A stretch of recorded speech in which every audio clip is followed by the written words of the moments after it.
Un mois après son arrivée à la tête du FMI, Christine Lagarde devrait savoir si son mandat sera entaché par une enquête judiciaire en France.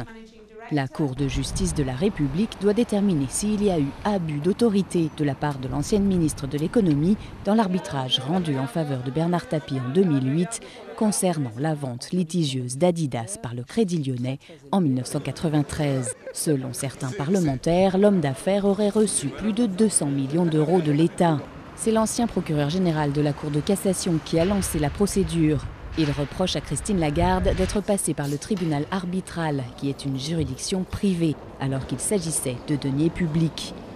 Il l'accuse également d'avoir eu connaissance de la partialité de certains juges-arbitres et de ne pas avoir exercé de recours contre la sentence, alors que plusieurs spécialistes l'y encourageaient.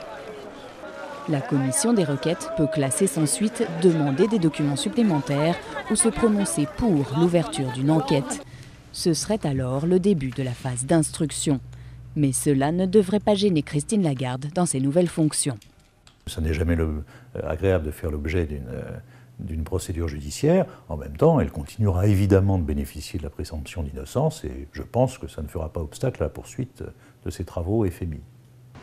Depuis sa création en 1993, la Cour de justice de la République, chargée de juger les crimes et délits commis par les membres du gouvernement dans l'exercice de leurs fonctions, a examiné plus de 1000 plaintes et jugé 6 ministres.